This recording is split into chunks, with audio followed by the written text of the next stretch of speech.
Hoje no Impressões, o agricultor de Esperança que virou sacerdote e depois ingressou na vida política, Frei Anastácio, deputado estadual no 4º mandato pelo Partido dos Trabalhadores.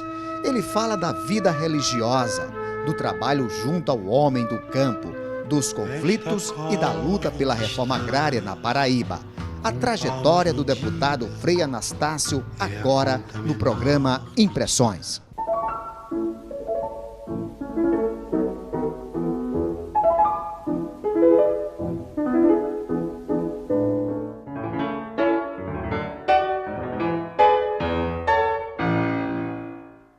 Olá, então a nossa conversa a partir de agora é com o deputado Frei Anastácio do PT. Deputado, seja bem-vindo ao nosso programa Impressões. Eu que agradeço o programa, agradeço a TV Assembleia por essa oportunidade que entendo ser importante para alguém que exerce o mandato de deputado nessa casa, a gente poder se dirigir à população, às pessoas e colocar um pouco da nossa vida no dia a dia. Quando se fala em Frei Anastácio, às vezes se associa mais à questão do mandato, do deputado parlamentar, mas muita gente, deputado, não conhece muito da sua trajetória. Onde o deputado nasceu, filho de quem, como é que nasceu essa trajetória, primeiro na religião? Olha, eu sou filho de um pequeno agricultor, comerciante, vendia gado, família minha toda tradicional era de machante, né? Meus avós, meus tios e hoje meus primos, sobrinhos ainda lidam com carne, né? Tenho sobrinhos aqui em João Pessoa que tem lojas de carne, né? Esperança também, Remígio. Minha família foi sempre... Agora sou filho de um pequeno agricultor que era analfabeto, não votava. A minha mãe ainda assinava o nome e sou filho de uma família de 12 filhos. Eu sou o mais velho, né? Nasci na zona rural, no município de Esperança, no sítio Lagoa Verde, terra de meus avós, paterno e materno, eram pequenos proprietários vizinhos. E foi lá que eu nasci e cresci trabalhando. Eu nunca soube o que foi brincar. Não tive uma infância como criança, como jovem, assim, de brincar. Meu pai, ele nos orientava a trabalhar e não ser sujeito a ninguém. Ele dizia, vamos trabalhar, o dinheiro que nós tivermos de pagar a um trabalhador, a gente come de carne. E vamos trabalhar. E aí plantava mandioca, plantava batatinha. Nossa região lá era grande produtora de batatinha, de mandioca e fruta também. Então a gente vivia do negócio e vivia também da agricultura de subsistência. Ao mesmo tempo, o senhor estava na escola, estava estudando? Sim, aí fomos para a escola, eu era o neto mais velho do meu avô materno, e ele, afilhado, aí ele teve um cuidado de me colocar na escola, queria muito bem a mim, e eu fiz até a admissão, que hoje chama curso preliminar Esperança.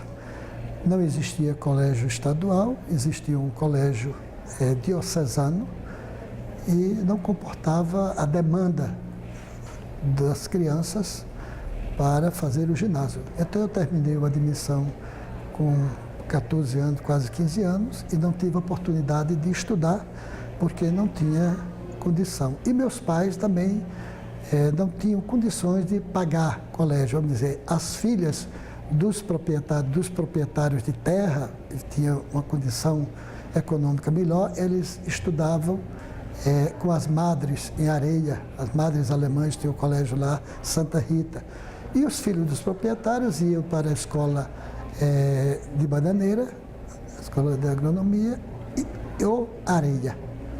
E nós ficávamos lá, onde eu fiquei até os quase 18 anos, quando recebi o convite dos franciscanos, né? Primeiro, o meu vigário, o Monsenhor Palmeira, que depois tornou-se bispo de Pesqueira, ele Ele queria que eu entrasse no seminário, ele tinha um pré-seminário, mas isso meu pai e minha mãe não permitiu. Eu tinha um tio que era frade, também ele não me apoiou, eu achava que eu, com tantos irmãos e ajudava em casa, então é importante que eu estivesse em casa como filho mais velho para ajudar a meus pais na criação dos filhos. Eu negociei já muito cedo. Eu vendi fazenda, tecido, eu comprava cebola e vendia, eu comprava, trocava cortes de tecido por galinha, por bode e levava para a feira. Vender prestação eu aprendi muito cedo. Com certeza, muito a igreja, né? Era uma família religiosa. O senhor, em algum momento, se imaginava ali no púlpito, trazendo uma homilia para os fiéis? Não, era o seguinte, meus pais eram muito religiosos, nós éramos de rezar o texto toda noite, nos dias de sábado, o ofício de Nossa Senhora, meu pai e minha mãe reuniam os filhos para rezar, meu pai e minha mãe eram de missa todos os domingos e geralmente eu ficava em casa para cuidar dos menores, entendeu? As festas, ia também à missa, mas eu ficava muito em casa, com a minha irmã, que era mulher encostada a mim, e nós ficávamos para cuidar dos pequenos, né? Mas era um ambiente... E quero te dizer o seguinte, eu entrar na vida religiosa franciscana, eu entendo hoje, entendi durante a minha vida religiosa, graça de Deus. Porque eu nunca fui uma pessoa de frequentar a igreja muito. Entendeu? Nunca fui. Mas recebi um convite dos franciscanos, isso em 64, em plena ditadura militar. Naquela época eu tinha 18 anos, não tinha, era perto de 18 anos. E o golpe de 64 se deu no dia 31 de março, né? E aí eu já estava me preparando para entrar no seminário em maio. 18 de maio eu entrei. Então eu vivenciei todo aquele clima do golpe militar. É tanto que na véspera de eu entrar no seminário, no dia 17 de maio, o vigário, Monsenhor Palmeira, ele fez uma missa de ação de graças pela Revolução, em apoio. E fazia pregações dizendo, olha, cuidado com o comunismo, porque o comunismo já está chegando em Sapé, já vai perto de Mari, pode chegar aqui. E ele fazia pregações fortes contra o comunismo. E aí ele fez, no dia 17 de maio, ele fez uma celebração convidando os agricultores. A Esperança é uma cidade, é um município muito religioso. E aí o exército lá e os agricultores desfilaram, sem nem saber, na rua. Depois o exército lá no altar, segurando as velas e a bandeira da Paraíba, a bandeira do Brasil. E eu não conhecia, eu tinha feito a admissão, mas eu sabia, nunca tinha nem visto a bandeira da Paraíba. Então eu vi a bandeira preta e vermelha, isso deve ser a bandeira dos comunistas.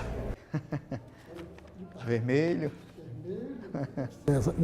É a bandeira do Brasil, sim. Então essas coisas me marcou muito na minha vida. E aí eu entrei no dia 18 de maio no seminário em Lagoa Seca e quero te dizer que depois de 8 dias estando lá, eu só não saí porque eu não queria dar o gosto a meu pai e minha mãe de voltar para casa, porque eles não queriam que eu fosse para o seminário. Então eu voltar era uma vergonha também para minhas tias, meus tios, que também ninguém da minha família queria. Achava que eu devia ficar em casa, essa coisa toda. Se eu tivesse dinheiro para viajar para o Rio, São Paulo, como era a prática dos jovens ao completar 18 anos, Esperança, ia embora para São Paulo, para o Rio. Da missão. Eu tinha ido.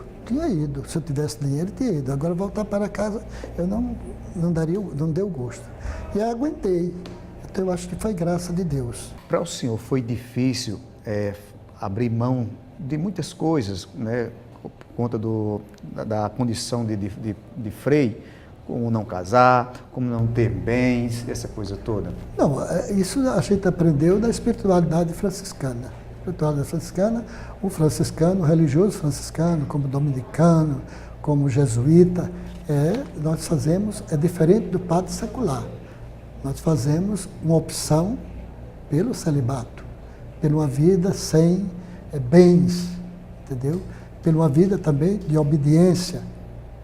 Então, isso, obediência não é obediência cega, mas uma obediência onde você é capaz de dialogar com o superior, propor ele também dialogar. Então, isso, a vida religiosa, isso é o fundamento. Os votos de obediência, pobreza e castidade. Isso. Então, a gente não foi difícil não. Acho que eu tive consciência. Nós tivemos uma formação muito sólida no sentido da espiritualidade franciscana, viver o carisma de São Francisco, carisma de compromisso com os pobres, né? São Francisco foi isso. Ele foi um religioso que abandonou a riqueza, o pai, que era um grande comerciante em Assis, e ele abandonou tudo e seguiu e procurou um estilo de vida para ele. São Francisco não pensou em criar uma ordem, uma instituição, ordem franciscana. Ele procurou um estilo de vida, viver como peregrino, se comprometendo com os pobres, o encontro dele com os leprosos que eram rejeitados na sociedade, e ele foi capaz de abraçar um leproso, beijar, cuidar. Então, quando ele fez isso, ele disse, em todas as letras, hoje eu encontrei a felicidade para a minha vida. E aí, isso tem um sentido muito profundo na espiritualidade franciscana. Aí ele começou a encontrar pessoas que procuravam viver o estilo de vida dele. Aí, daí surge a ordem franciscana, chamada Ordem dos Frades Menores, e aí também vem leigos também, casados. Aí São Francisco cria também a Ordem Franciscana Secular. São homens e mulheres que vivem a espiritualidade, mas na família. E aí acho que uma outra coisa que é importante na vida franciscana, na ordem franciscana, é a liberdade que podemos ter. Quer dizer, temos que ser obedientes, mas a gente não é uma obediência cega. É uma maneira, a gente tem, vamos dizer, eu estou aqui em João Pessoa há mais de 40 anos. Isso não acontece com nenhum frade. Nós, os franciscanos, assumíamos, nós tínhamos o convento de São Pedro Gonçalves, tinha a paróquia de Cruz das Armas, São José Operário e tinha o Rosário. Lá era onde os frades se encontravam, moravam e atuavam em toda essa região do litoral sul. Caporã, Pitimbu, Alhandra, tudo isso era área pastoral dos franciscanos. E eu chegando aqui, conversando, acharam, não, Anastácio, era bom que ele acompanhasse essa região no dia a dia, trabalho de catequese.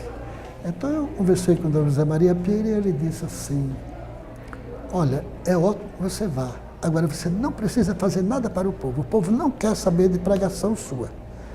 Você vai conviver com o povo, no dia a dia, vindo a maneira deles viverem, a religiosidade, claro que também as celebrações, que tem também participar, mas aprende com o povo. Naquele tempo, Dom José tinha uma visão de igreja muito enraizada, onde criou as comunidades religiosas engajadas, chamava as pequenas comunidades, e que atuava muito mais nas comunidades básicas. E aí eu ia aqui para a região, eu ia para a Alhandra, ficava mais lá, eu saía na sexta-feira e voltava na segunda. Então eu dormia na casa do povo, comia na casa do povo, vivia com o povo. E daí surgiu, em 75, o conflito de terra da Grande Mucatu. eram 10.200 hectares de terra. No segundo bloco, nós vamos contar um pouco da história do trabalho do Frei Anastácio junto aos trabalhadores rurais da Paraíba e contar também do trabalho dele aqui na Casa de Epitácio Pessoa. Nós vamos ao intervalo e voltamos daqui a pouco.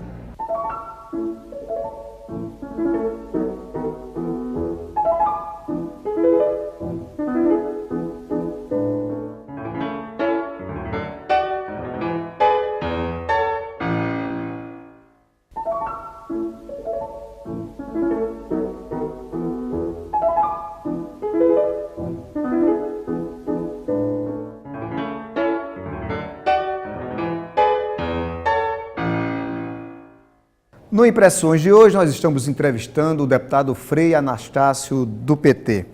Deputado, a gente sabe bem da história do senhor, das suas lutas no campo, junto com os trabalhadores. Quando é que isso surgiu? Eu estava...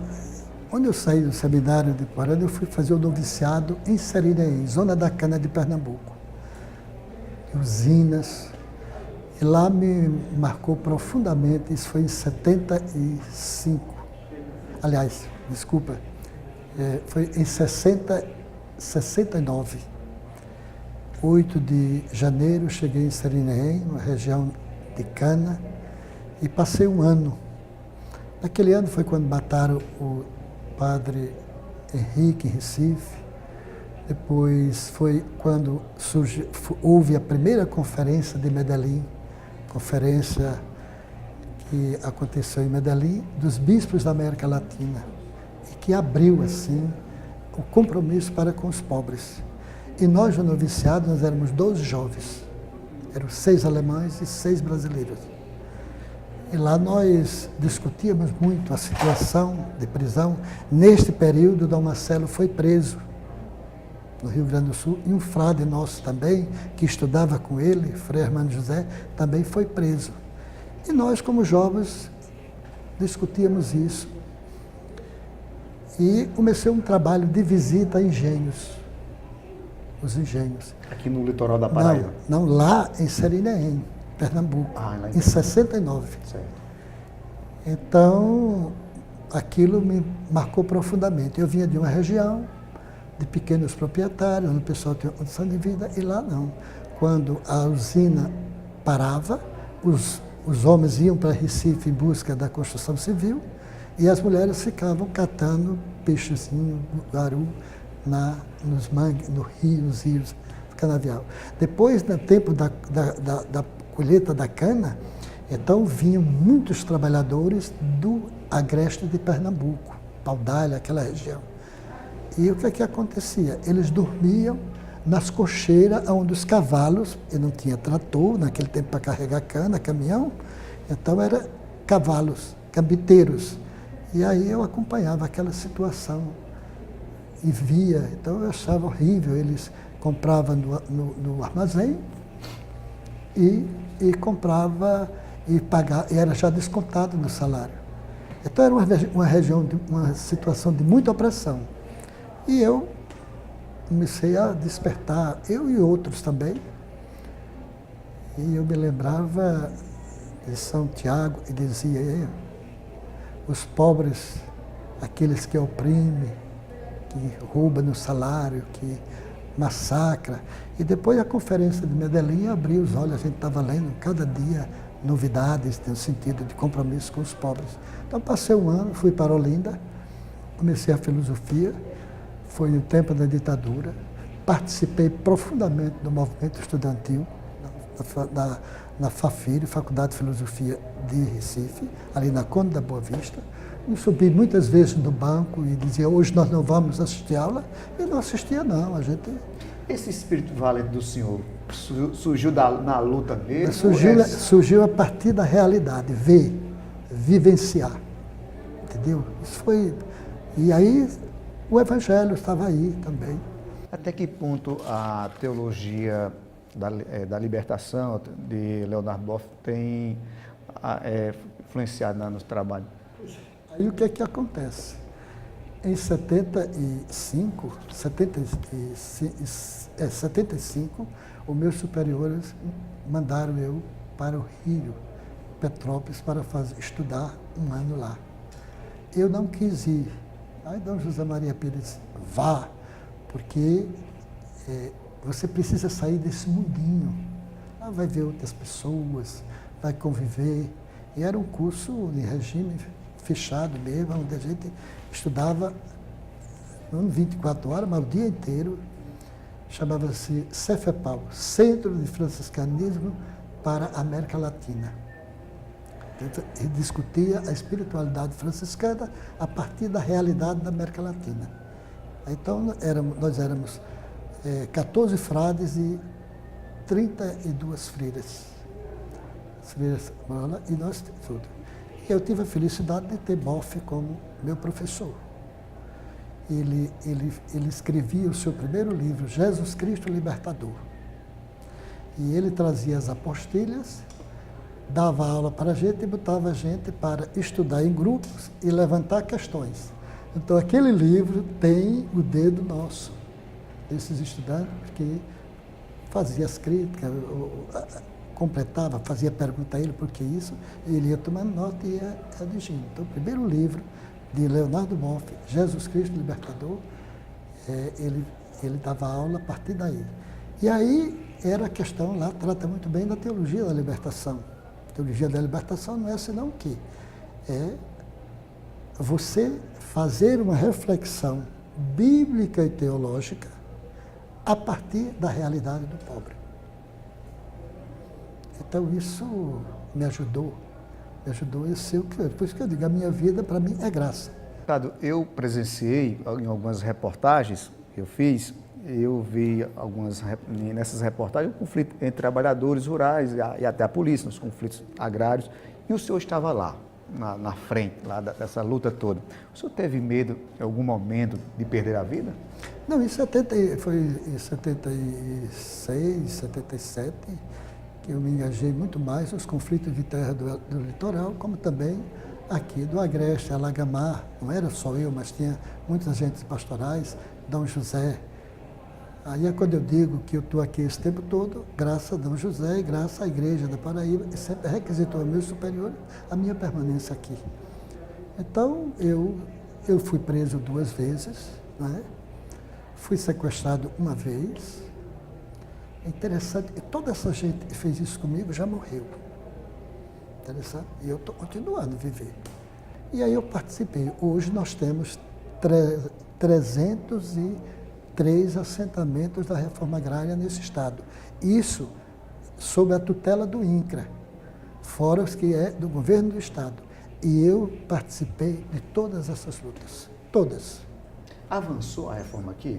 Avançou. Nosso estado, você basta ver quem era Cruz do Espírito Santo, quem era Sapé, o grande latifúndio, o grupo da Várzea, e hoje são assentamentos. A Lagoa Grande, Aguinaldo Veloso Borges, dono de todas as terras, hoje são 13 assentamentos da reforma agrária lá, os trabalhadores produzindo alimento, entendeu? Este litoral sul, era 90% das terras estavam na mão de latifundiário, principalmente dos Pimentéis, e hoje são 22 assentamentos no litoral sul da Paraíba, entendendo? Então, isso, para mim, é avanço.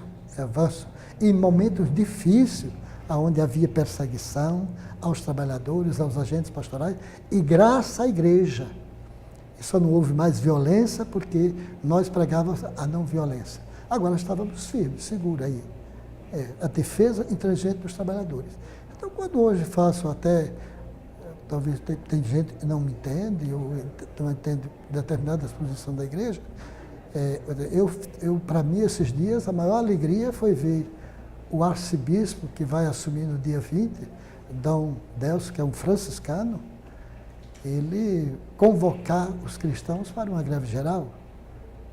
Entendeu? Para mim, ele já vem com sinal de Jesus, quando entrou na sinagoga de Nazaré, que disse: o Espírito do Senhor está sobre mim e eu vim para tomar a defesa dos cativos, dos presos, dos famintos, dos que sofrem. E diz o Evangelho de São Lucas, que hoje eu fiz essa leitura até na missa de Dom Marcelo. Deputado, o senhor já está no 4º mandato aqui na Assembleia. Como é que o senhor avalia esses 4 mandatos aqui na casa? Olha, eu entrei na política partidária, não pensava de entrar na política partidária. Eu sempre apostei no movimento social. Mas, quando entrei na política partidária, foi a partir de um questionamento dos próprios trabalhadores que conquistavam terra. Então, havia por parte dos movimentos sociais, principalmente do movimento sindical, a CUT e outros, eu dizia, pois é, os trabalhadores conquistam terra e mandam para a Assembleia Legislativa o que há de mais atrasado. E aí nós começamos a refletir com os trabalhadores isso. E apresentamos nomes, como de Júlio César Ramalho, que é esse superintendente do INCRA, um homem que comprometido com os trabalhadores, não enricou, hoje vive como um pobre, não é? Um homem altamente capacitado, um professor da universidade. E a gente apontou Júlio, os trabalhadores disseram, não, se é para a gente eleger, então é o teu nome.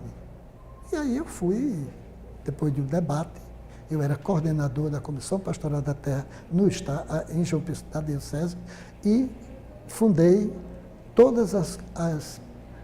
construí a criação de todas as equipes do estado. Cajazeira, CPT, Patos, Pastoral Rural, mas também ligada à CPT, Campina Grande, CPT e João Pessoa. Guarabira também. Então, teve o nosso dedo em tudo isso, a fundação. E por isso que vou ficando a pedido de Dom José, pedido de Dom Marcelo, pedindo sempre ao meu superior. Então, a questão política, então, é você. Então, discutimos.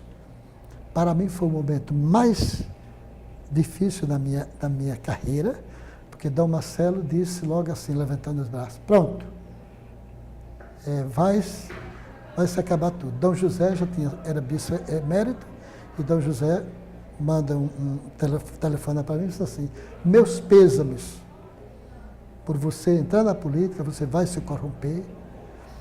Eu tinha uma função no governo da minha província, né? Eu era como que, era definidor, era um cargo na governabilidade, tinha o provincial, o vice-provincial e tinha o conselho, eu era um dos conselheiros. Então levei para o conselho da minha província, para o governo da província. E aí nós éramos 6 definidores, o provincial, o vice-provincial e secretário. É o governo, ainda hoje essa organização. Todos foram contra. E disseram, olha,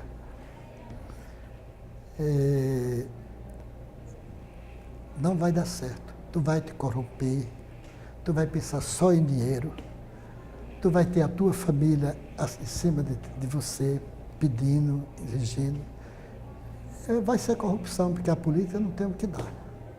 Mas discutimos, eu nunca tive medo de dialogar com meus superiores, com o bispo, com o meu superior. E aí, no final, eles disseram, então é o seguinte, vamos seguir o que São Francisco dizia para os frades, nós vamos respeitar a tua consciência. E pronto. Não vamos fazer campanha, mas respeita a tua consciência. Então foi difícil, porque eu era coordenador estadual, pertencia ao regional, a Paraíba, Pernambuco, Alagoas e Rio Grande do Norte. Fui por 2 vezes coordenador regional. Então, eu entregar as chaves, entregar tudo, né? Não podia ficar. E me desligar da diocese, os frades me acolheram.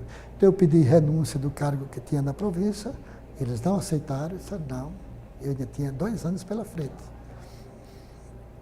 Então, eu fui para uma eleição. Difícil contar aqui, porque eu não tinha dinheiro. Um padre de Jacaraú, um irlandês, me deu 2 cornetas e os instrumentos de ligar, né, de fazer som. E um confrade me deu $2.000. E eu comprei uma variante velha. E montei... O carro de som. carro de som, chamávamos até de Cosette. Naquele período, Cosette Barbosa foi candidata a senadora, e eu fiz muita campanha com ela e botamos o apelido de Cosette, no carrinho. Foi feita a campanha, eu fui o segundo do PT. Primeiro foi Ricardo, segundo eu, depois Luiz Couto. Naquele se elegeu 5 na coligação. Um do pastor aí. E aí entrei nessa casa, com a cara e a coragem, tenho tentado ser fiel aos trabalhadores, aqueles que me colocaram aqui, como também a determinados setores da sociedade paraibana.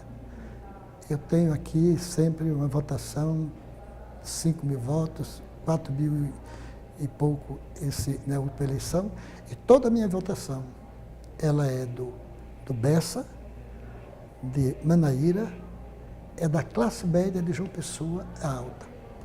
Eu não tenho voto em favelas, felizmente. Meu voto em João Pessoa é voto de opinião. Deputado, o senhor está com mais de 70 anos, não é isso? 72? 72. Bem vivido. Bem vividos. Me diz uma coisa, o senhor tem ainda muitos sonhos pela frente? Olha, uma coisa, eu tenho um bocado de saúde. E tenho uma vida organizada. Eu sou organizado na minha vida, do trabalho. Eu durmo cedo. Eu me levanto todo dia, 3h30 da manhã. Me desculpem os telespectadores, mas eu rezo missa diariamente na capela do meu convento. Eu rezo meu texto como força para enfrentar o dia a dia.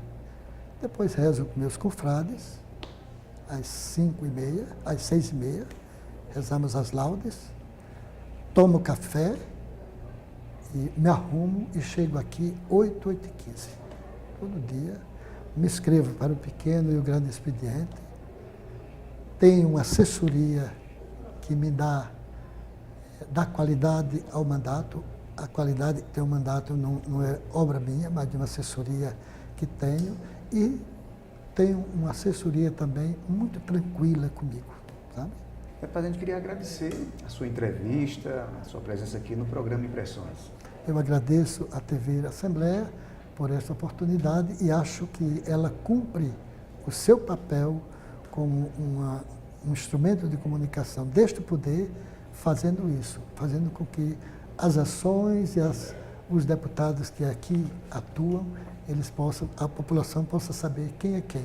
E eu tenho orgulho da família que tive, da vida que levei. Sou o homem mais feliz. Se eu morrer hoje, eu morro tranquilo e feliz por tudo que já passei na vida e sou muito agradecido a Deus e às pessoas. O programa Impressões fica por aqui. Muito obrigado pela sua companhia e até o nosso próximo encontro. Até lá.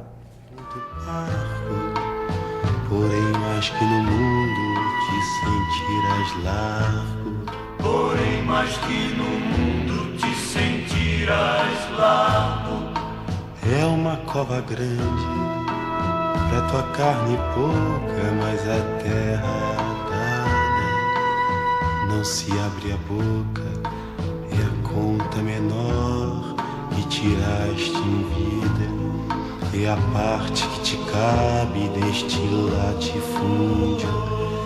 É a terra que querias ver dividida.